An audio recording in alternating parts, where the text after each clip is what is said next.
How to hold your paddle for surfski paddling. One of our subscribers asked us, as a total newbie, what would be the best advice on how to hold and how to set up their paddle. Now, we do need you to bear in mind from the get-go that a paddle is a pretty powerful tool for you to have, and it's got a few more variables than you think.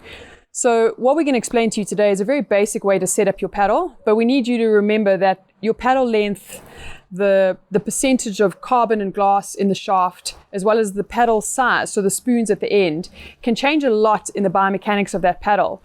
And that paddle then needs to really work well with you as the individual, whether you're male, female, 6'7", 5'2", 100 kilos or 45 kilos. So there's quite a lot to do with your paddle and how you use it and which paddle's best for you.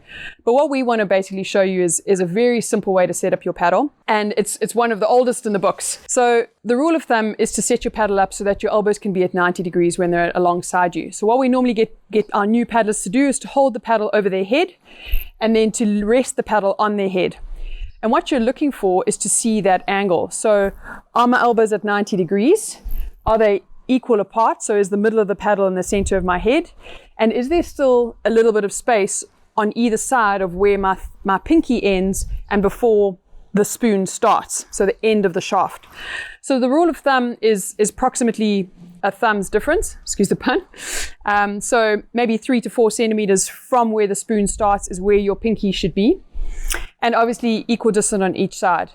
So you can pop your paddle over your head. If your hands are close together, you're not going to be comfortable because you're going to be paddling like this. If your hands are really, really apart and you're getting a much bigger angle, then you're going to be paddling quite wide and it's probably too long for you in terms of the setting that you've given your hands. So you need to play with those. And I say again, once you've set yourself up in this basic way, you do of course then need to paddle and see how that feels and if that is comfortable for you and adjust it accordingly. Now you can use very simple techniques to give yourself a marker on your paddle. So a lot of guys will put an O-ring onto the paddle, onto the shaft, and then just use electrical tape to hook that there, which will either provide resistance to your pinky so that you don't slide outwards, and or you can put it on the inside so that you don't slide inwards and up the shaft. You can put it on both sides. I like to put it on both. It just keeps me nice and snug and secure. And that'll at least give you consistency. Every time you get in the water, you'll have the same setup.